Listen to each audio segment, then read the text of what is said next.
ఇద్దరు మరణిస్తారు. ఆ ఇద్దరు ఎవరు? లాల్ పరిశోధన ఎలా సాగుతుంది? ఆ నాలుగో చక్రం ఎవరు? ఆఖరికి ఎవరిని అరెస్టు చేస్తారు? ముగింపు రెండో భాగమైన నాలుగో చక్రంలోకి వెళ్ళిపోదామా? రచన సికిందర్ గారు, చదువుతున్నది దేవి.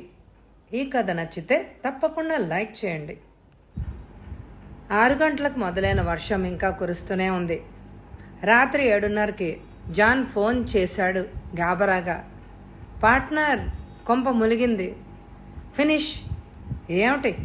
ఏమైంది? అరిచాడు లాల్. నందన్ రావు తప్పించుకున్నాడు. ఏంటి? నన్ను కనిపెట్టేశాడు. తిప్పలు పెడుతూ డొంకలన్నీ చుట్టి మాయమయ్యాడు ఎక్కడో. నువ్వెలా పోనిచ్చావు? ఫూల్. ఎంతసేపు అయింది తప్పిపోయి? గంట. 5:30కి ఆఫీస్ నుంచి బయలుదేరాడు. హ్యాబిట్స్ వెళ్ళి అక్కడి నుంచి నాంపల్లి పబ్లిక్ గార్డెన్స్, అక్కడి నుంచి తిరిగి ట్యాంక్ బండి గుండా వచ్చి మళ్ళీ బషీర్బాగ్ వైపు దూసుకుపోయాడు. అక్కడి నుంచి స్కైలైన్ రోడ్డు బట్టి హ్యాబిట్స్లో తేలాడు. మళ్ళీ అక్కడి నుంచి తిన్నగా కోటి వెళ్ళి ఆ తర్వాత బేగం బజార్ వైపు ఉరికించాడు. ఫైనల్గా గోల్మాల్కి వెళ్తూ సరిగ్గా గాంధీ భవన్ దగ్గర అదృశ్యమైపోయాడు. నువ్వెలా పోనిచ్చావు? ఫూల్. షటప్. నన్ను దెట్టకు. ఏం చేయమంటావు? హెవీ ట్రాఫిక్, చీకటి, పైగా వెదవ వర్షం ఒకటి. గంటసేపు ఎలాగో తప్పిపోనివ్వలేదు. కానీ గాంధీ భవన్ దగ్గర ఎలా మాయమయ్యాడో నాకు అర్థం కావడం లేదు. ఏ సందులో దూరాడో తెలియడం లేదు. ఎంతసేపు వెతికి నీకు ఫోన్ చేశాను. సరేలే, నువ్వు వచ్చాయి. ఎక్కడికి? అతడింటికి. నేనే అక్కడే ఉంటాను. లాల్ లైన్ కట్ చేశాడు. నందన్ రావు ఇంటికి ఫోన్ చేశాడు. రెస్పాన్స్ లేదు. టైం చూశాడు. 7:40 అయింది. 10 నిమిషాలు ఆగి మళ్ళీ చేశాడు. అప్పుడు సమాధానం లేదు. ఫోన్ పెట్టేసి విసురుగా లేచి రెయిన్ కోట్ అందుకొని బయటికి దారితీశాడు. ఆఫీస్కి తాళం వేసి కోటు తొడుక్కుంటూ వేగంగా కింద కురికాడు. కనిపించిన టాక్సీలో ఎక్కి అడ్రస్ చెప్పి వేగంగా పోనిమ్మన్నాడు. 12 నిమిషాలకు చేరుకుంది టాక్సీ. లాల్ దిగి ఫేర్ చెల్లించి పంపేశాడు. గడియారం చూసుకుని రోడ్డు వారుగా ఆగి ఉన్న ఫియట్ కారు వద్దకి నడిచాడు. సమయం 8 దాటి 10 నిమిషాలైంది. నువ్వు ఎంతసేపు అయింది వచ్చి? అడిగాడు కారులోని జాన్ని. ఇప్పుడే 2 నిమిషాలైంది వచ్చి అన్నాడు జాన్. ఆమె లోపల ఉందా? ఉండాలి, లైట్లు వేసే ఉన్నాయి. కానీ నేను ఫోన్ చేస్తే ఎందుకు పలకలేదు? ఏమో, నాకు మాత్రం ఇంట్లో కదలిక కనిపించడమే లేదు. వెళ్ళి చూద్దాం. కమాన్. జాన్ కారు దిగాడు. ఇద్దరు గేట్ తీసుకొని లోపలికి వెళ్ళారు. వర్షం పూర్తిగా వెలిసింది ఇప్పుడు. లాల్ కోట్ జేబులోంచి టార్చ్ తీసి నేల మీద వేశాడు. ఏం చూస్తున్నావు? రావు వచ్చాడేమోనని, లేక వచ్చి వెళ్ళాడేమోనని. వెల్, టైర్ ప్రింట్స్ వర్షంలో కొట్టుకుపోతాయి. ఇద్దరు మెట్లు ఎక్కి బెల్ నొక్కారు. 2 నిమిషాలు అసహనంగా కూర్చున్నారు. నెట్టబోతే తలుపు తెరుచుకోలేదు. లోపల అలికిడి లేదు. ఇంతలో తలుపు తీసి ఆమె గాబరాగా చూసింది. ఓ, మీరా? ఇంత రాత్రి? ముద్దగా వెలవడుతున్నాయి. లాల్ వెనక్కి తగ్గాడు. అవును, మీతో అత్యవసరంగా మాట్లాడాలి. ఏం మాట్లాడాలి? లాల్ చొరవ చేసి లోపలికి వెళ్ళిపోయాడు. చలి పెడుతోంది, తలుపేసేయండి. జాన్ చటుక్కున లోపలికి అడుగుపెట్టాడు. ఆమె ఇంకా గాబరాగా చూసింది. ఎందుకు? ఏం జరిగింది? అప్పుడు గమనించాడు లాల్ ఆమెని పరిశీలనగా.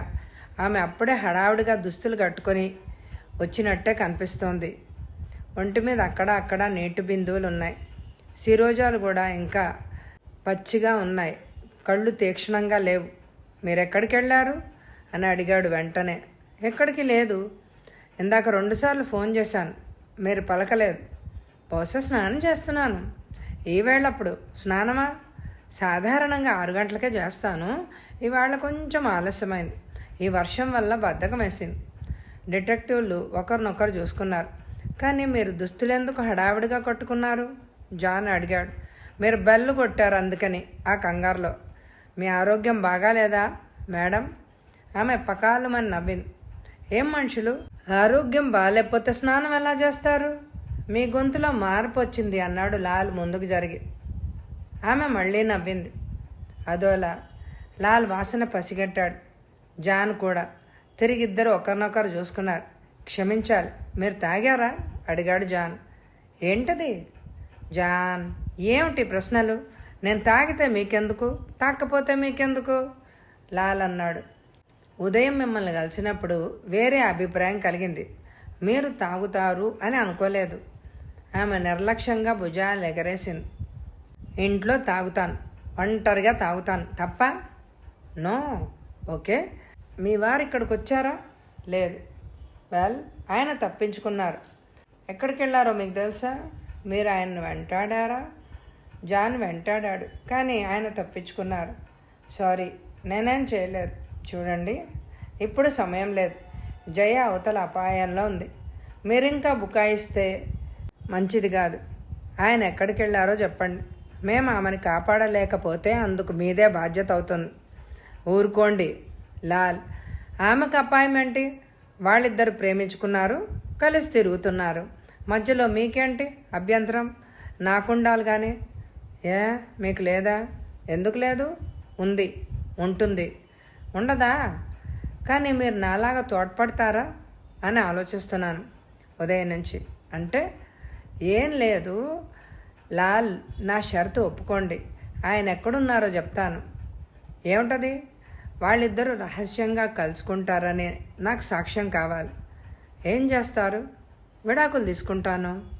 వెల్ వెల్, ఈ ఆలోచన సాయంత్రం నేను వచ్చినప్పుడు చెప్పలేదే? ఈ ఆలోచన నాకు చాలా రోజులుగా ఉంది. వెల్, ఏ విధమైన సాక్ష్యం కావాలి? ఫోటోలు. మీరు ఫోటోలు తీసి నాకు ఇవ్వాలి. కెమెరా కూడా నేనే ఇస్తాను. మీరు అక్కడికి వెళ్ళండి. ఆపద గీపద ఏమీ లేదు. వాళ్ళిద్దరూ ఒకరి బాహువుల్లో ఒకరుంటారు. చక్కగా కొన్ని ఫోటోలు తీసి తిరిగి రండి. నేను కూడా మీకు 5,000 ఇస్తాను. Shut up shut up, you silly fool. నన్ను మీరు తిడుతున్నారా Mr Lal? Look Mrs Renuka, మీరు వేళాకోళం చేయదలుచుకుంటే మరోసారి వస్తాం. ఇప్పుడు సందర్భం కాదు, సమయం కూడా లేదు. మీరు వెంటనే చెప్పకపోతే పోలీసుల్ని పిలవాల్సి వస్తుంది. ఆమె నిస్సహాయంగా సోఫాలో కూలబడింది. మీ మీద ఎంత ఆశ పెట్టుకున్నాను. ఈ అభాగిన మీద మీకు జాలి లేదా మిస్టర్ లాల్? ఈ రేణు మీద, ఏ సుఖ సంతోషాలకు నోచుకొని ఈ పిచ్చిదాని మీద ఉంది. కానీ మీరు అనుమానిస్తున్నట్లు వాళ్ళిద్దరు ప్రేమికులు కారా? నిజమా? ఇది నిజం. ఇది లవ్ అఫేర్ కాదు, వాళ్ళ బిజినెస్ గొడవ. అంతేనా లాల్? ముమ్మాటికి అంతే. మీరిప్పుడు సరైన స్థితిలో లేరు. తెలివిలోకి వస్తే అంతా బోధపడుతుంది. సరే లాల్, మిమ్మల్ని నమ్ముతాను. మీరు నాకు అన్యాయం చేయరు. అయితే వెళ్ళండి. కంచన్ బాగ్లో ఆయన గెస్ట్ హౌస్ ఉంది. పెద్ద మనుషులకు విడిది ఏర్పాటు చేస్తూ ఉంటారు. అందులో జయన్ కూడా అక్కడే ఉంచుంటారు. థ్యాంక్స్. పూర్తి అడ్రస్ ఇవ్వండి ఆమె చెప్పింది. వెల్ జాన్, నువ్వు వెంటనే వెళ్ళు. నేను ఇక్కడే ఉంటాను. రావు నిరాకరిస్తే నాకు ఫోన్ చేయి. Okay partner? జాన్ కదిలాడు. లాల్ కోపం ఆడ్చుకుంటూ ఆమె వైపు తిరిగాడు. మీకెవరు లేరా? ఎందుకు లేరు? మా వారు ఉన్నారుగా. ఆయనతో మంచి సంబంధాలు లేవుగా. అయితే అలాంటప్పుడు బయట స్నేహితులు ఉండాలి. మీరు వాళ్ళ సలహాలు పొందుతూ ఉండాలి కదా. సాయంత్రం మీరు వాళ్ళను కలుసుకొని వచ్చారు. అక్కడే తాగారు. వర్షంలో తడిసి వచ్చారు కాబట్టి ఒళ్ళు తుడుచుకుని దుస్తులు మార్చుకున్నారు. కానీ స్నానం చేసినట్టు మీరు బుకాయించారు. ఈ విషయంలో మీరు పూర్తిగా అబద్ధాలు కోరు. ఆమె తలెత్తి కోపంగా చూసింది. స్నేహితుల్ని అంతరహస్యంగా ఉంచే అవసరం ఏంటి మిస్సెస్ రేణుక? ఆమె ఇంకా కోపంగా చూసింది. కానీ జవాబు చెప్పే అవసరం కలగలేదు. ఇంతలో ఫోన్ మోగింది. లాల్ రిసీవర్ తీశాడు. హలో లాల్, అరిచింది జాన్ గొంతు. Yes John. మర్డర్స్. లాల్ రిసీవర్ని తీసి కుడి చేతిలోకి మార్చాడు. మళ్ళీ చెప్పు. Murders, double murders. ఎస్. ఎవరు? నందన్ రావు, జయ. ఎక్కడ? గెస్ట్ హౌస్లోనే. ఎలా? బుల్లెట్ల గాయాలతో పడున్నారు. అతడికి గుండెల్లో, ఆమెకు తలలో, నేల మీద పడున్నారు. అంతా రక్తం. పక్కనే రివాల్వర్ ఉంది. 2 గుళ్ళు పేల్చబడ్డాయి. అందులో గంట దాటి ఉండాలి జరిగి. శవాలు ఇప్పుడప్పుడే చల్లబడుతున్నాయి. ఇప్పుడు టైము 9 కావస్తోంది. గదంతా చిందరవందరగా ఉంది. చాలా ఘర్షణ జరిగింది. దుస్తులు కూడా చిరిగాయి. వస్తువులు విసిరేసుకున్నారు. ఆ దృశ్యంలో ఒరిజినాలిటీ కనిపిస్తోందా నీకు? అడిగాడు లాల్. అవును. వాళ్ళిద్దరి మధ్య తీవ్రమైన పోరాటం జరిగింది. సందేహం లేదు. ఇందులో అసహజం ఏమీ లేదు పార్ట్నర్. వెల్, నువ్వు అతన్ని వెంటాడుతున్నప్పుడు మధ్యలో మరో వాహనం ఏదైనా వస్తూ ఉండడం నువ్వు గమనించావా? లేదు, అలాంటిదేమీ లేదు. టైర్ ప్రింట్సు, అడుగుజాడలు అవి కూడా ఇక్కడ లేవు. సంఘటన జరిగినప్పుడు వర్షం కుండపోతగా ఉంది కదా. వర్షంలో ఏర్పడిన గుర్తులన్నీ ఎప్పటికప్పుడు కొట్టుకుపోతాయి కదా. ఓకే, నువ్వు కృష్ణన్ని పిలువు. నువ్వు రావా? నేను రాను. లాల్ ఫోన్ పెట్టేసి ఆమె వైపు తిరిగాడు. వెల్, అనుకున్నంతా అయింది అన్నాడు అతను. ఏమైంది? మీకు తెలుసు రేణుక, మీరు అవకాశవాది, అబద్ధాల కోరు, చక్కటి నటి. మొదట మీ మనసులో విడాకుల ఆలోచన, పెదప పరిస్థితి చూసి ధనాశ. మీరెవరిని ప్రేమిస్తున్నారో నాకు తెలియదు, కానీ ఒకరిని ప్రేమిస్తున్నారు బయట. అతడితో ఈ సాయంత్రం మీరు గెస్ట్ హౌస్కి వెళ్ళారు. అక్కడ మీ వారిని జైని శాశ్వతంగా వదిలించుకొని తిరిగొచ్చారు. No Lal, no. ఓహో, ఏంటి మీరు అనేది? సింపుల్. ఉదయం మీరు బీర్వాలో రివాల్వర్ కోసం చూశానన్నారు. ఎందుకు చూడవలసి వచ్చింది అంత ప్రత్యేకంగా? అదేమీ కాదు. అలా చెప్పి మిమ్మల్ని ముందుగా మీరే రక్షించుకోవాలి అని అనుకున్నారు. రాత్రి మీ వారు జైని హోటల్ నుంచి గెస్ట్ హౌస్కి మార్చాక ఆమెకిచ్చిన రివాల్వర్ ఇంటికి తీసుకొచ్చారు. ఉదయం మీరు బీర్వాల్లోంచి తొలగించారు. పరిస్థితుల్ని జాగ్రత్తగా గమనించారు. అవకాశం చూశారు. సాయంత్రం మీ వారు గెస్ట్ హౌస్కి వెళ్తారని తెలిసి మీ బాయ్ ఫ్రెండ్తో హుటాహుటిన వెళ్ళి వాళ్ళిద్దరిని షూట్ చేసి రివాల్వర్ అక్కడే పడేసి వచ్చారు. ఆమె చటుక్కున లేచి లాల్ మీద దాడి చేయబోయింది. లాల్ వెంటనే తప్పుకుని ఐ హేట్ యూ అన్నాడు రెయిన్ కోటును అందుకుంటూ. తలుపు తీసి వాళ్ళు ముగ్గురు తుళ్ళిబడి చూశారు. లాల్ నవ్వాడు. హోల్ గ్యాంగ్ పలకరించాడు. ముందు కామేశ్వరరావు తేరుకుని మిస్టర్ లాల్, ఇంత రాత్రి అన్నాడు. లాల్ తలూపాడు కోటు విప్పుకుంటూ. ఆచారి, ప్రణీలు అలాగే కలవరంగా చూస్తున్నారు. వాళ్ళ బట్టలు తడుసున్నాయి. అడ్వెంచర్ అన్నాడు లాల్. వాళ్ళు వెంటనే కాదన్నట్టు తలూపారు.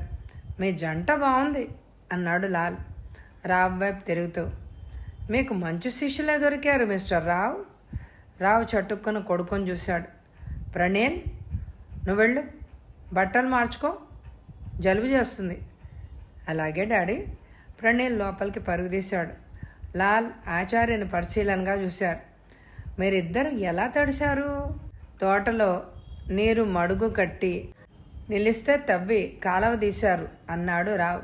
ఓహో, మంచి పనిలే చేస్తాడు మీ ఆచారి. అవును, కాలవ తీశాడు. రైతు వీరుడు కదా. మీరెందుకు వచ్చారు ఇంతకీ? మీ ప్రత్యర్థి ట్రాజడీ గురించి. నా ప్రత్యర్థా? ఎవరతను? ప్లీజ్ బుకాయించకండి. ఈ బుకాయింపులో నా తల వాచిపోయింది. సూటిగా విషయానికి వద్దాం. మీరు 7, 8 ప్రాంతాలకు ఎక్కడున్నారు? ఆఫీస్లో. ఎందుకు? ఎలిబి ఇవ్వగలరా? ఇవ్వగలను. ఎందుకు? ఎందుకో మీకు తెలుసు. మీకు రివాల్వర్ కూడా ఉంది కదా. ఉంది. ఏది? లోపల ఉంది. దేనికి? ఏం జరిగింది? మీకంతా తెలుసు, నాకేం తెలీదు అరిచాడు రావు కోపంగా. లాల్, మళ్ళీ నా మీద ఏం ఆరోపిస్తున్నారు? మధ్యాహ్నం నేను ఏమని హెచ్చరించాను? ఓహో, బోర్. మీ హెచ్చరికను మీరే నమిలి మింగేస్తారు. ఇప్పుడు మిమ్మల్ని 2 హత్యల్లో అనుమానిస్తున్నాను నేను. ఏంటి హత్యలా? ఆచారి గబుక్కను ముందుకొచ్చాడు. మీరిలా చేయలేరు లాల్. మీ డిటెక్టివ్ దర్పం ఇలా చూపించలేరు. నేనేమైనా చేయగలను. Get out. రివాల్వర్ కావాలి నాకు. సరే, భయం ఎందుకు? మేమేం చేశామని? మీరు నా రివాల్వర్ చూడాలి, అంతే కదా? అయితే చూడండి, తెస్తాను. రావు వేగంగా అవతలి గదిలో కదిలాడు. ఆచారి జాలిగా చూశాడు లాల్ని. అలా వెళ్ళినప్పుడు 2 నిమిషాల్లో పరిగెత్తుకొచ్చాడు రావు. గాబరాగా పోయింది అరిచాడు అతను చేతులెత్తి. గుడ్, నటించండి అన్నాడు లాల్. Go head. ఇంకేమన్నా డైలాగులు ఉన్నాయా? రావు నిస్సహాయంగా ఆచారి వైపు చూశాడు. ఎలా పోయింది రావుగారు? అరిచాడు ఆచారి. ఏమో, ఆ సొరుగులోనే పెట్టాను, తాళం కూడా వేశాను. ప్రణీల్ని అడిగాడా? తెలీదట. తెలీదన్నాడు. అందులో గుళ్ళున్నాయా రావుగారు? అందుకే కదా నా కంగారు, అర్థం కావడం లేదు. ఎలా పోతుంది? లాల్ అన్నాడు. నేను చెప్తాను. కావాలని పోగొట్టేశారు. కావాలని పోగొట్టేశామా, లేక అలా నటిస్తున్నారు ఎక్కడో దాచేసి? మీరు అవాస్తవాలు పలుకుతున్నారు. ఇది కూడా వినండి. దాన్ని ఆచారి పట్టుకెళ్ళి మీ ఆదేశం మేరకు నందన్ రావుని, జయని షూట్ చేశాడు.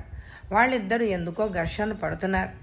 ఆచారి వాళ్ళని చంపేసి అక్కడున్న రావు రివాల్వర్లో 2 గుళ్ళు పేల్చి వేలిముద్రలు చెడకుండా జాగ్రత్తగా వదిలి వచ్చేశాడు. చూసిన వాళ్లకు అది వాళ్ళిద్దరి పెనుగులాట ఫలితమేమో అని అనిపిస్తుంది. అందులో తగినట్టు గదిని చిందరవందర చేసేశాడు. No Lal, no. వాళ్ళని ఎందుకు చంపుతాం? మీ మోటివ్ మీకు బాగా తెలుసు. అది పూర్తిగా అబద్ధం, నిరాధారం. అయితే వీళ్ళు తోటలో కాలువ తీసింది నిజమా? రావు తుళ్ళిపడ్డాడు. తిరిగి ఆచార్ని చూశాడు నిస్సహాయంగా. లాల్ అన్నాడు. ప్రాణాలు తీశారు, కాలువ కాదు. ప్రణీల్ కూడా ఆచార్తో వెళ్ళుంటాడు. మీరింకా బుకాయించలేరు. మీరు నిజంగా నిర్దోషి అయితే ఆ రివాల్వర్ స్వాధీనం చేయండి. మీ రివాల్వర్, అది ఎంతో ఉపయోగపడుతుంది. నిజం లాల్, మేం దాన్ని దాచలేదు, మాయం చెయ్యనూ లేదు. అది ఎలా పోయిందో తెలియడమే లేదు అసలు. I pity you. మమ్మల్ని కూనీకూరల ముఠా అని అనుకుంటున్నారా మీరు మిస్టర్ లాల్? లాల్ నవ్వాడు కోటు తొడుక్కుంటూ. అదే నిజమైతే మీ అంతటి వరస్ట్ ముఠా నేను ఎక్కడా చూడలేదు.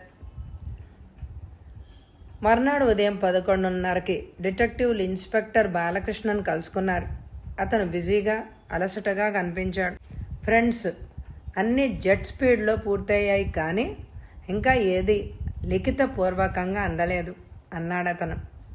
ఫ్లాష్ పాయింట్స్ వినిపించండి. ఆ టోపీ పెట్టుకున్న వాళ్ళు ఎవరు? డాక్టర్ రఘునాథ్. తెల్లారు లేస్తున్న శవాల్ని కోసాడు ఆయన. 2 బుల్లెట్స్ తీశాడు చెరో శవంలోంచి. వాటిని ఇస్కిందర్కి ఇచ్చాను, టెస్ట్ పూర్తి చేసుకోను. అతడు ఇందాకే అందించాడు వాటిని. ఒకటి ఆ రివాల్వర్లోంచి హత్యాస్థలంలో దొరికిన నందన్ రావు రివాల్వర్ నుంచి వెలువడలేదుట. మరి మరో రివాల్వర్లోంచి వెలువడిందట. 2 రివాల్వర్సు పాత్ర వహించాయి. కృష్ణన్ డెస్క్లో నుంచి 2 చిన్న కార్డ్బోర్డ్ బాక్సులు తీసి వాటిలో దూదిలో చుట్టిన 2 బుల్లెట్స్ తీసి ముందు పెట్టాడు. ఈ ఏ మార్కు చేసిన బుల్లెట్ రావు శవంలోనిది అన్నాడు ఒకదాన్ని చూపిస్తూ. ఈ బి మార్కు చేసిన బుల్లెట్ జయ శవంలోనిది. ఏ బుల్లెట్ నందన్ రావు రివాల్వర్లోంచి వెలువడలేదు. ఇక ఈ బి బుల్లెట్ రివాల్వర్ని నిర్ధారించడం సాధ్యం కాలేదు. ఎందుకు అడిగాడు లాల్ వాటిని పరిశీలిస్తూ. దానిమీద రేఖాకృతులు, ముద్రలు చెదిరిపోయాయి. కృష్ణను 2 మైక్రో ఫోటోగ్రాఫులను తీసి ముందు పడేశాడు. జాన్ వాటిని అందుకున్నాడు. అవును, ఈ బి బుల్లెట్ మీద గుర్తులు, ముద్రలు దెబ్బతిన్నాయి. బుల్లెట్ కూడా బాగా డ్యామేజ్ అయింది అన్నాడు అతను. ఎలా అడిగాడు లాలు కృష్ణన్ని. ర్యాపిడ్కి గురైంది అంటున్నాడు ఇస్కిందర్. గోడతోనూ మరొక గరుకు తలంతోనూ. ఒకవేళ రివాల్వర్ మజిల్ లోపల గూవ్స్ చెడిపోయాయేమో అన్నాడు జాన్. కృష్ణన్ అడ్డంగా తలూపాడు. ఫోటోగ్రాఫ్ చూడండి. టెస్ట్ బుల్లెట్ మీద స్ట్రెయిన్స్ స్పష్టంగా ఏర్పడ్డాయి. నందన్ రావు రివాల్వర్. ఈ 2 బుల్లెట్లు ఒకే క్యాలిబర్వి. నందన్ రావు రివాల్వర్ కూడా అదే క్యాలిబర్ది. గ్రూవ్స్ అరిగిపోలేదు. అరిగిపోతే బుల్లెట్ పలాయనం కష్టమవుతుంది కదా, వేగం ఉండదు. ఓకే, రావుని చంపింది అతని రివాల్వర్ కాదు. జయని చంపింది కూడా అతని రివాల్వర్ అని తేలలేదు. కానీ ఆ రివాల్వర్లో 2 గుళ్ళు తక్కువగా ఉన్నాయి. ఏమిటి దీని అర్థం? అవి ఎప్పుడు పేల్చబడ్డాయి? రాత్రే. Fall game mister Lal. అవును, 2 రివాల్వర్సు పాత్ర అక్కడ మూడో వ్యక్తి ఉనికిని సూచిస్తోంది. కామేశ్వరరావు తన రివాల్వర్ పోయిందంటున్నాడు. ఈ బుల్లెట్లు ఆ రివాల్వర్ నుంచే వచ్చుండాలి. రావు, జయ ఘర్షణ పడుతున్నప్పుడు మరొక వ్యక్తి ఎవరో పొంచి ఉండి కాల్పులు జరిపాడు. అది స్త్రీ అయితే జరిపింది. వాళ్ళు చనిపోయాక అది వాళ్ళిద్దరి మధ్యలో ఘర్షణ ఫలితమని సూచించడానికి నందన్ రావు రివాల్వర్లో 2 గుళ్ళు గాల్లోకి పేల్చి అక్కడ పడేసి వెళ్ళిపోయారు. ఆ రివాల్వర్ మీద ఎవరి మేలుముద్రలున్నాయి? అతడివే, జయవి. కానీ లాల్, ఆ స్త్రీ ఎవరని మీ ఉద్దేశం? ఇంకెవరు? అతడి భార్య. ఆమెకొక ప్రేమికుడున్నాడు అని నా అనుమానం. చావులెప్పుడు సంభవించాయని డాక్టర్ సూచన? రాత్రి 7-8 మధ్య. ఓ ఐసి. ఆమె 7:50 వరకు ఇంట్లో లేదు. 7:50, 8:10 మధ్య ఇంటికొచ్చింది. ఆ తర్వాత 3 నిమిషాలకి మేము వెళ్ళాం. కానీ ఆమె కామేశ్వరరావు రివాల్వర్తో వెళ్తుందా, లేక ఆమె బాయ్ ఫ్రెండ్కు రివాల్వర్ ఉందా? అక్కడే వస్తోంది చిక్కు. మొదట ఆమె భర్త రివాల్వర్తోనే వెళ్ళింది అని అనుకుంటున్నాను. కానీ మరో రివాల్వర్ పాత్ర కామేశ్వరరావు తన రివాల్వర్ పోయిందని చెప్పడం చూస్తే ఇద్దరు కూడబడుకున్నారు అని అనిపిస్తోంది. ఒకరికి తెలియకుండా ఒకరు వెళ్ళి ఉంటారు. ఇద్దరికి మంచి మోటివ్స్ ఉన్నాయి. ఘర్షణ జరిగినప్పుడు రేణుక లేక ఆమె బాయ్ ఫ్రెండ్ కాల్చి ఉంటాడు. కానీ అనుభవం లేకనో మరెందుకో బుల్లెట్ అడ్డదిడ్డంగా గోడకో మరి దేనికో రాసుకుంటూ వెళ్ళింది. అది జయ తలలో దూరుంటుంది. అప్పుడు మరోవైపు నుంచి కామేశ్వరరావు లేక అతడి అనుచరుడో నందన్రావు మీద కాల్చాడు. అతడు కూడా నేల కూలడంతో హంతకులిద్దరూ ఒకరినొకరు పసిగట్టుంటారు. అంతే. అప్పుడు కూడా బలుక్కుని అక్కడ తగిన విధంగా దృశ్యాన్ని సృష్టించి ఉడాయించుంటారు. ఆమె బాయ్ ఫ్రెండ్కు రివాల్వర్ ఉండొచ్చా? ఆ బాయ్ ఫ్రెండ్ ఎవరో, అతడి స్థితిగతులు ఏమిటో నాకు తెలియదు. సరే, అయితే ఈ మైక్రోఫోన్ సంగతేంటి అంటూ ఒక పొడవాటి తీగతో ఉన్న మైక్రోఫోన్ని టేబుల్ ముందు పెట్టాడు కృష్ణన్. లాల్ దాన్ని తిక్కమక్కగా చూశాడు. అదెక్కడిది? అక్కడే వరండా వైపు కిటికీలో ఉంది. లోపలికి వేలాడుతూ తీగ బయటికి వేలాడుతోంది. జాన్ దాన్ని తీసుకుని తీగ రెండో చివర జాక్ పిన్నుని చూశాడు. ఇదేదో టేప్ రికార్డర్కి అమర్చిన పిన్నులాగా ఉంది అన్నాడు అతను. ఇదెక్కడ గొడవ? కసురుకున్నాడు లాల్. ఎవరో రావ్, జయల మాటలు రికార్డ్ చేసి ఉంటారు. హడావిడిలో దీన్ని అక్కడే వదిలేసి వెళ్ళిపోయి ఉంటారు. అప్పుడు కిటికీలన్నీ మూసున్నాయా? లేవు. తోట వైపు, వరండా వైపు అభిముఖంగా ఉన్న 2 కిటికీలు తీసే ఉన్నాయి. వర్షపు జల్లు ఆ దిశలో పడలేదు. గాలి తూర్పు దిశగా వేచింది. కిటికీలు ఉత్తరం, దక్షిణ దిక్కుల్లో ఉన్నాయి. అందుకే మూయలేదనుకుంటా. అయితే ఈ టేప్ రికార్డర్ మనిషి మరొకడా? లేకపోతే మాటలు రికార్డ్ చేసి చంపే అవసరం ఏమిటి? కిటికీల మీద వేలిముద్రలు ఉన్నాయి. వరండా వైపు కిటికీ మీద వేలిముద్రలు ఈ మైక్రోఫోన్ మీద వేలిముద్రలతో కలుస్తున్నాయి. అవి ఎవరివో ఇంకా తెలుసుకోలేదు. అడుగుజాడలు, టైర్ ప్రింట్సు లేవు. అప్పుడు వర్షం కురుస్తోంది కదా, అదే వర్షంలో హంతకులు పారిపోయి ఉంటారు. ఆ గుర్తులన్నీ కొట్టుకుపోయాయి. మేము ఆ గెస్ట్ హౌస్కి వెళ్తాం. ఎందుకు? ఈ బుల్లెట్ ఎలా డ్యామేజ్ అయిందో తెలుసుకోవాలి కదా.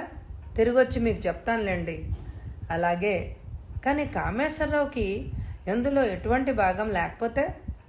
సరిగ్గా ఈ పరిస్థితుల్లోనే రివాల్వర్ పోయిందనడం సమంజసంగా లేదు. అతడు నిర్దోషి అని ఎవరన్నారు? చర్య తీసుకోండి. ఆ రివాల్వర్ వైనం తెలుసుకోండి. ఏమిటి సందేహం? మరి ఆమె బాయ్ ఫ్రెండ్? అన్నీ తెలుస్తాయి కృష్ణన్. ఈ బుల్లెట్ రివాల్వర్ని నిర్ధారిస్తే అనుమానితుల్ని లాక్కొచ్చి దోషిని ఏరి బారేయొచ్చు అన్నాడు లాల్ పైకి లేస్తూ. ఫోరెన్సిక్ ల్యాబ్ డైరెక్టర్ కాదేల్కర్ అనుమతితో బాలిస్టిక్ ఎక్స్పర్ట్ ఇస్కిందర్ డిటెక్టివ్లతో బయలుదేరి వచ్చాడు. వారి వెంట ఒక ఫోటోగ్రాఫర్ కూడా వచ్చాడు. అంతా గెస్ట్ హౌస్లోనే ఆ గదిలోకి ప్రవేశించారు. ఇస్కిందర్ భూతద్దాన్ని తీసుకుని వేగంగా తోటవైపు కిటికీ దగ్గరికి కదిలాడు. దాని ఫ్రేమ్, రెక్కలు, చుట్టూ గోడ అంచులు చకచకా పరీక్షిస్తూ 2 నిమిషాల్లో తల విదిలించాడు. నో సార్, ఈ కిటికీ కాదు అన్నాడతను. డిటెక్టివ్లు వరండా వైపు కిటికీని పరిశీలిస్తున్నారు. ఇస్కిందర్ వెనక్కొచ్చి గదిలో గోడల్ని చూడసాగాడు. డిటెక్టివ్లు కిటికీ దగ్గర నుంచి కదిలి గదిలో వస్తువుల్ని చూడసాగారు. అప్పుడు లాల్ చటుక్కున తలెత్తి సీలింగ్ని చూశాడు. అతడి కళ్ళు మెరిశాయి. లుక్, అదేంటి అరిచాడు అతను. ఇస్కిందర్ గబుక్కున వెనక్కి తిరిగాడు. అందరూ పైకి చూశారు. ఇస్కిందర్ పెదవులపై చిరునవ్వు మెరిసింది. అదేంటి లాల్ అన్నాడు. వెంటనే అక్కడొక బల్లను లాగి దాని మీద స్టూలు పెట్టి ఎక్కాడు. సీలింగ్లో ఒక నల్లటి మరకను భూతద్దంలోంచి చూశాడు. సిట్టింగ్ తలానికి కొంచెం ఏటవాలుగా అరంగుళం పొడవులో, పావు అంగుళం లోతులో ఒక గాడి ఏర్పడి ఉంది. దానికి ఇరుపక్కల నల్లటి మసి ఉంది. ఇస్కిందర్ తలూపాడు. నో డౌట్ ఇది బుల్లెట్ తాకిడి. కానీ సీలింగ్కి ఎలా తగిలింది? కింద మనిషికి గురి పెడితే అన్నాడు జాన్. రికోషెడ్ బుల్లెట్ మిస్టర్ జాన్, ఇస్కిందర్ అన్నాడు దిగుతూ. బుల్లెట్ ఇక్కడ తగిలి పరివర్తనం చెందింది. ఎలా? రివాల్వర్ నాసిరకం అయినప్పుడు, లేదా బుల్లెట్ వేగం తక్కువ ఉన్నప్పుడు. దాన్ని అంత్యదిశ సమీపించే దూరంలో భేదించలేనంత దృఢమైన లక్ష్యాన్ని ఢీకొంటే బుల్లెట్ పరావర్తనం చెందుతుంది. వాళ్ళిద్దరూ పెనుగులాడుతున్నప్పుడు ఒకరి వద్ద రివాల్వర్ ఉందనుకోండి, అప్పుడు చేతిలో ప్రమాదవశాత్తు పేలితే బుల్లెట్ వెళ్ళి సీలింగ్కి తగిలి చొచ్చుకుపోయే శక్తి లేక తిరిగొచ్చి ఆ ఇద్దరిలో ఒకరికి తగిలే అవకాశం ఉంది. తగిలింది కూడా. ఎవరికో మీకు తెలుసు. ఆ అమ్మాయికి తలలో నేను శవాల్ని చూశాను. ఆమె తల వెనక పైనుంచి ఏటవాలుగా 0.5 ఎంట్రీ ఉంది. గాయం చుట్టూ గన్ పౌడరు అవశేషాలు లేవు. బుల్లెట్ మొదటి సీలింగ్కి తగిలింది కాబట్టి అక్కడ ఏర్పడ్డాయి. అంతే మిస్టర్ లాల్, అది రికోషెట్ బుల్లెట్. అందుకే బాగా డ్యామేజ్ అయింది. స్ట్రెయిన్స్ కూడా చెడిపోయాయి. ఆ బుల్లెట్ నమ్మకంగా మర్డర్ ప్లేస్లో ఉన్న రివాల్వర్లోంచే వచ్చింది. అది నేను ఖచ్చితంగా చెప్పగలను. ఫోటోగ్రాఫరు బల్ల మీదకెక్కి ఆ గాడిని ఫోటోలు తీయసాగాడు. డిటెక్టివ్లు ఆఫీస్కి తిరిగొచ్చి మెట్లెక్కుతుంటే కారిడార్లో బెంచ్ మీద కూర్చుని ఆచారి, ప్రణీళ్ళు కనిపించారు. డిటెక్టివ్లు ఆగిపోయి చూశారు అనుమానంగా. వాళ్ళిద్దరు ఏదో సీరియస్గా చర్చించుకుంటున్నారు. డిటెక్టివ్లు వాళ్ళని సమీపిస్తుంటే అది గమనించి వెంటనే లేచి నిల్చున్నారు. ఇద్దరూ నమస్కారం చేశారు. ప్రణీల్ ముసిముసిగా నవ్వాడు. సార్, నన్ను పొరపాటు జరిగింది సార్. ఆచారి గారిని నేనే అపార్థం చేసుకున్నాను. వీరు మా డాడీకి ముఖ్య స్నేహ. అవన్నీ మీ డాడీ చెప్పాడులే. నువ్వేం చెప్పదలుచుకున్నావు ఇప్పుడు? మేము చాలా చెప్పదలుచుకున్నాం సార్. ముందు లోపలికి పోదామా అన్నాడు ఆచారి. అందరూ లోపలికి వెళ్ళారు. ఎప్పుడు చెప్పు ఆచారి అన్నాడు లాల్. ఆచార్ అన్నాడు, మిస్టర్ లాల్, ఈ వ్యవహారం ఇలా పరిణమిస్తుందని మేము అనుకోలేదు. మా ప్రయోజనాల కోసం పడ్డ తాపత్రయం అంతా వృధా అయింది. అయినా మాకెప్పుడు ఏమీ డోకాలేదు. ఇప్పుడు మా టెండర్కి ముప్పు లేదు. ఈ పరిస్థితిని మేము ఏ విధంగానూ వాడుకునే అవసరమే లేదు. కాబట్టి మీతో సహకరించడం చట్టబద్ధమని తలిచాం. పైగా మా నిర్దోషిత్వాన్ని కూడా రుజువు అవుతుంది కదా. అవును, చెప్పు. మిస్టర్ లాల్, రాత్రి మేమిద్దరం చెరువు పని మీద వెళ్ళాం. నందన్ రావు మా టెండర్ని దెబ్బతీయాలని ప్రయత్నిస్తూ ఉంటే మేము ఎదురు దెబ్బ తీయడానికి పూనుకున్నాం. అందుకు 2 మార్గాలు ఆలోచించాం. ఆ రెండిటిలో ఏ ఒక్కటి సఫలమైనా మాకు ఉపయోగమే. మొదటిది, అతడు మా టెండర్లో రహస్యాలు తెలుసుకున్నట్టు సాక్ష్యం సేకరించి తద్వారా అతడి టెండర్ చెల్లకుండా చేయడం. రెండోది, అసలు అతడు తన టెండర్ని స్వయంగా ఉపకరించుకునేటట్లు చేసే టైం బాంబుని సృష్టించడం. ఈ రెండిట్లో మొదటిది మైనర్ బాబు రెండోది నేను చేశాను. మైనర్ బాబు తనేం చేశాడో వినిపిస్తాడు అని ఆచారి ప్రణీల్ వైపు తిరిగి, మైనర్ బాబు ఇక మొదలెట్టు అన్నాడు.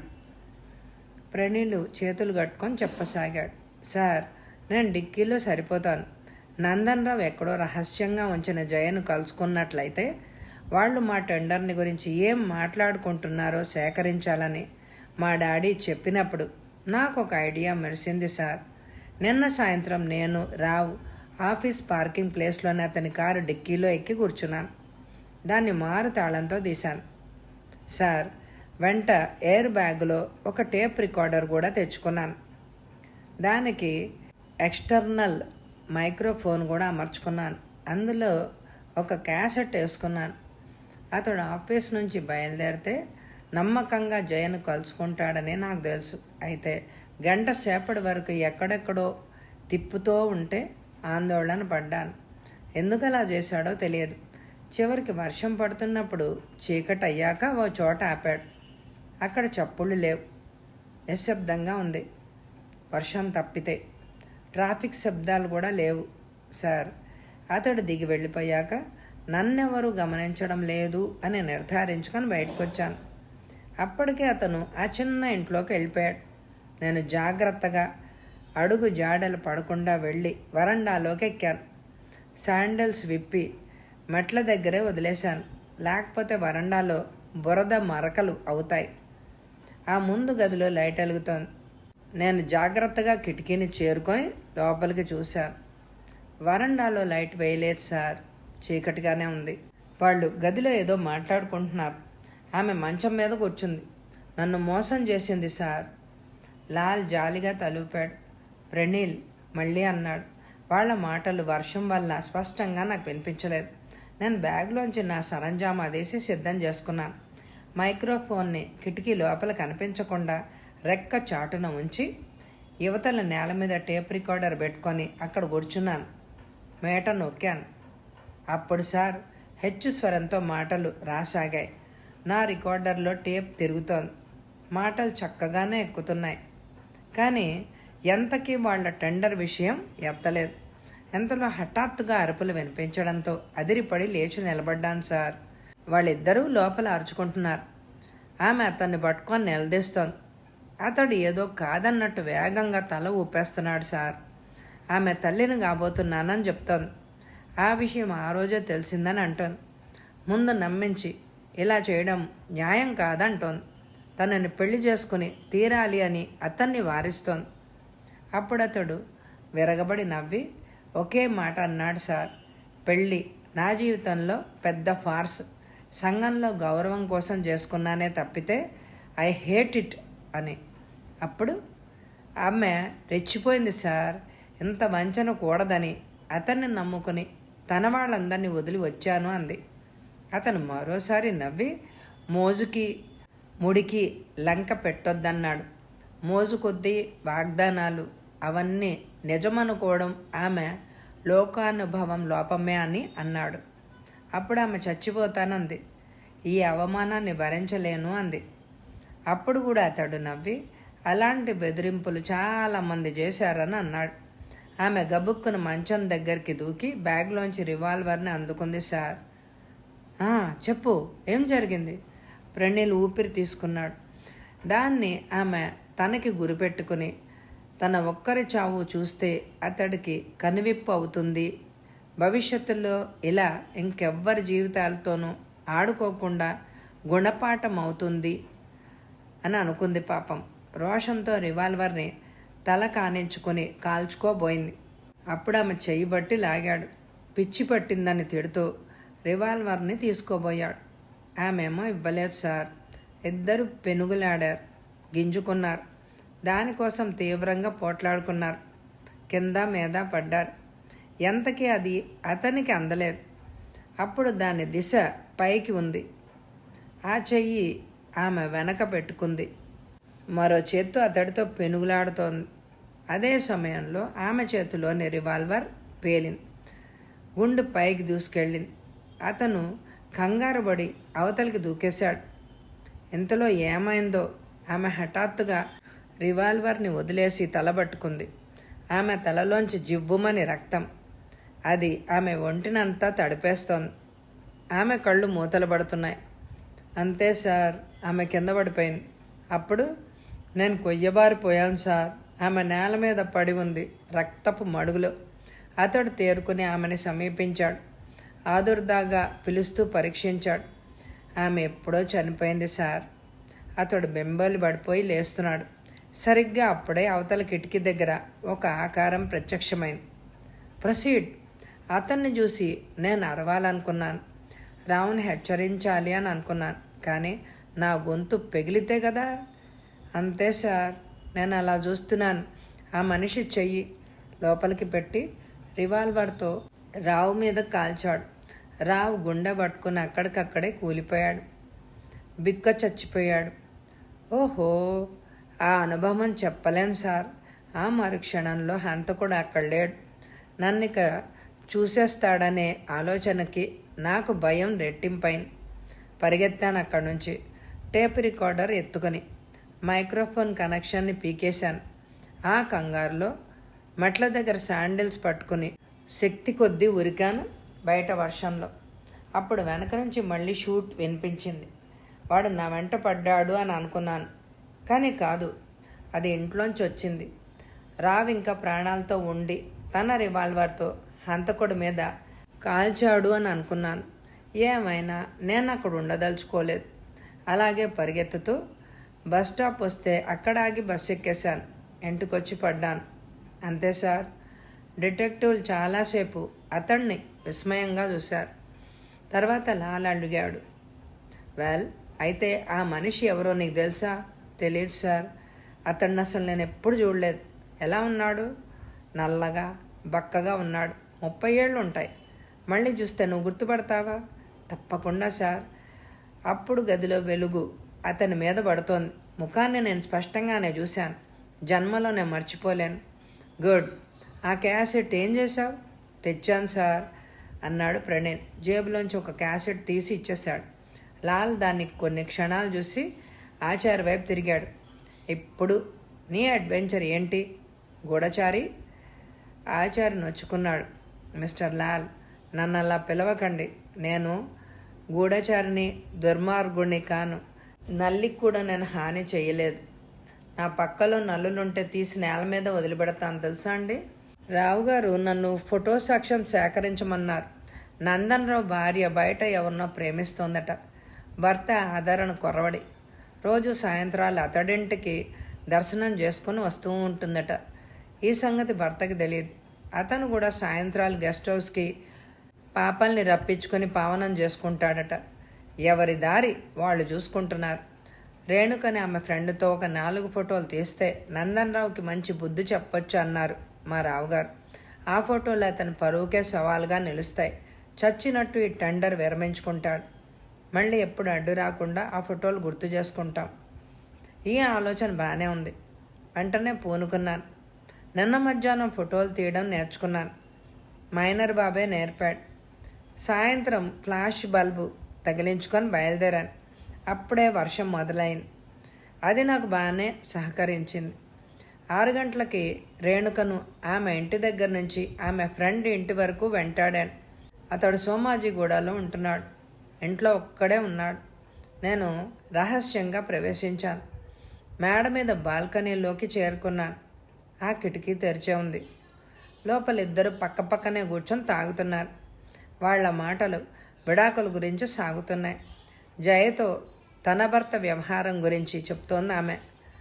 మంచి సమయం చూసి గెస్ట్ హౌస్లో వాళ్ళిద్దరిని ఫోటోలు తీస్తే సాక్ష్యానికి బాగా పనికొస్తాయి అంటోంది ఆమె. నేను కెమెరా సిద్ధం చేసుకున్నాను.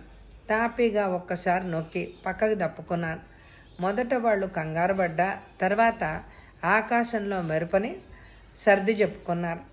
తిరిగి మళ్ళీ కబుర్లలో పడ్డారు. అప్పుడు ఆమె పెదవులు అతడి చెంపల్ని తాకుతూ ఉంటే మరో ఫోటో. ఆ తర్వాత అక్కడ ఉండాలని అనిపించలేదు.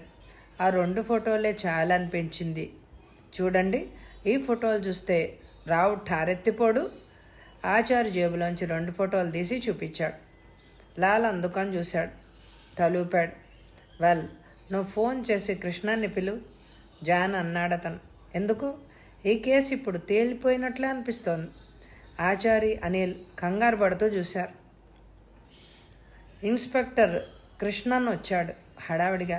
ఏం జరిగింది లాల్ అంటూ. కూర్చోండి కృష్ణన్, ఇప్పుడు పరిస్థితి మలుపు తిరిగింది.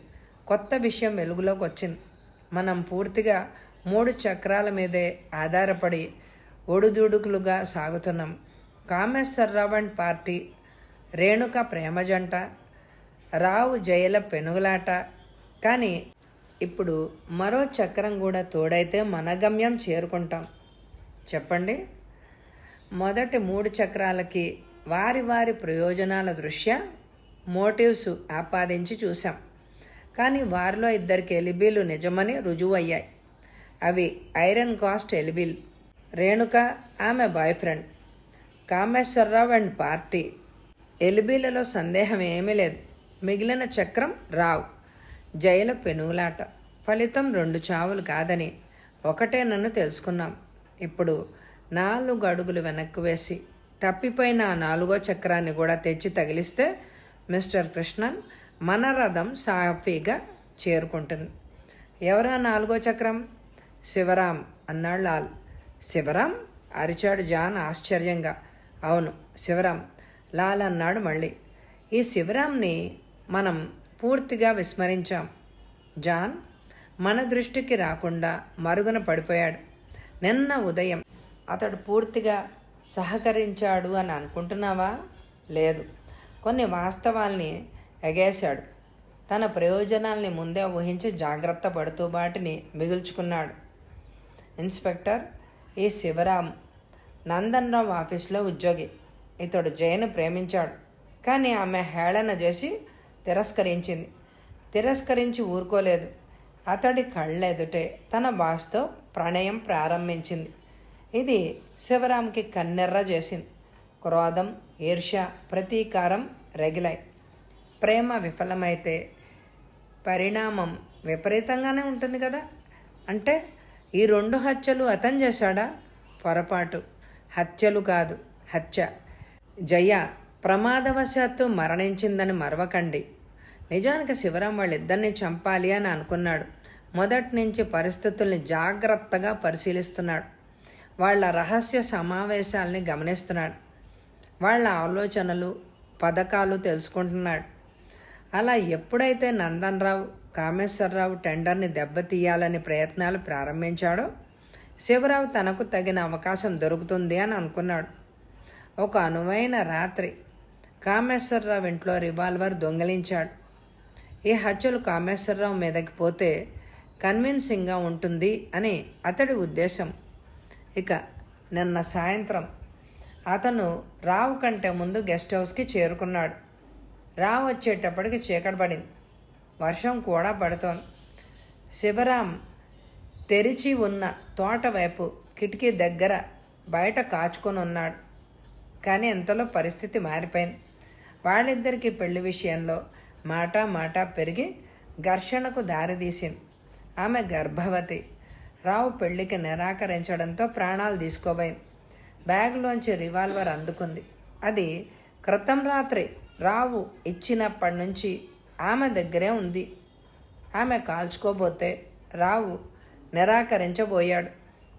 ఇద్దరూ పెనుగులాడారు. ఇంతలో జై చేతిలోని రివాల్వర్ పేలింది. ఆ తర్వాత ఆమె ఎలా చనిపోయిందో మీకు కూడా తెలుసు కదా. కృష్ణన్ తలూపాడు. ఇంకా చెప్పండి అన్నాడు. అప్పుడు శివరాం వెంటనే తన ఆలోచనలో మార్పు చేసుకున్నాడు. కామేశ్వరరావుని అనవసరంగా ఇరికించడం ఎందుకు అనుకున్నాడు. రివాల్వర్తో కిటికీలోంచి నందన్ రావుని కాల్చాడు. ఉండలో అతను చనిపోవడంతో గదిలోకి దూకి బాగా పెనుగులాట జరిగిందని సూచించడానికి గదిని చిందరవందర చేసేశాడు. కింద పడి ఉన్న నందన్ రావు రివాల్వర్ని వేలిముద్రలు చెడకుండా తీసుకుని ఒక బుల్లెట్ని శూన్యంలోకి షూట్ చేసి అక్కడ పడేశాడు. That's all. అప్పుడు పలాయానం చిత్తగించాడు. అంతే. ప్రేమ, పగ రగిలితే పర్యవసానం ఇంతే.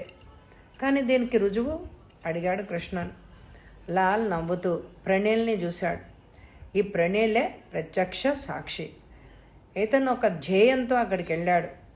అలాగే ఆచారి రేణుక ఆమె బాయ్ ఫ్రెండ్కి ఎల్బీ కల్పించాడు. ఈ టేప్, ఈ ఫోటోలు వీళ్ళు సమర్పించుకున్న కానుకలు. వీళ్ళు సామాన్యులు గారు. కృష్ణన్, వీళ్ళ జాయింట్ నెంబర్ మీకు తెలీదు? ఈ కేసును వీళ్ళే పరిష్కరించారు. సన్మానించాలి సభ పెట్టి మరి. ఆచారి ప్రణీల్ను నవ్వుకున్నారు గర్వంతో. వెల్ ప్రణీల్, ఇప్పుడు శివరాంని చూస్తే తప్పక నువ్వు గుర్తుపడతావనుకుంటున్నాను. అలా జరిగితే ఈ కేసుకి తెరబడిపోతుంది. మీరు ఇతనితో వెళ్ళండి. కృష్ణన్, కామేశ్వరరావు రివాల్వర్ ఇంకా శివరాం దగ్గరే ఉంటుంది. తిరిగి పెట్టేయడానికి ఇంకా అవకాశం కోసం చూస్తూ ఉంటాడు. మీరు మీ అవకాశం చూసుకోండి. Inspector, wish you good luck. Shivaram ఇల్లు కనుక్కొని వెంటనే కృష్ణన్ ప్రణీల్తో బయలుదేరి వెళ్ళాడు. వారసిగూడలో ఆ ఇంటి ముందు దిగి తలుపు కొట్టిన వెంటనే వచ్చి తీశాడు శివరాం. అప్పుడు ప్రణీల్ వెంటనే గుర్తుపట్టి, అవును సార్, ఇతడే అని అరిచాడు ఉద్రేకంగా. కృష్ణన్ గబుక్కున లోపలికెళ్ళి వేగంగా సోదా చేసి పెట్టెలోంచి రివాల్వర్ని స్వాధీనం చేసుకున్నాడు. వెంటనే సంకెళ్ళు తీసి శివరాంని సమీపిస్తూ యు ఆర్ అండర్ అరెస్ట్ అని కసిరాడు. మొత్తానికి నేరస్తులు పట్టుబడ్డారు. లాల్ పరిశోధన సక్సెస్ఫుల్గా అయింది. కథ సమాప్తం. ఈ కథ మీ అందరికీ నచ్చిందండి? అయితే తప్పకుండా లైక్ చేయండి. మీ లైక్స్ ఎంతో ముఖ్యం. అలాగే ఈ కథ ఎలా ఉందో నాకు కామెంట్ ద్వారా తెలియజేయండి.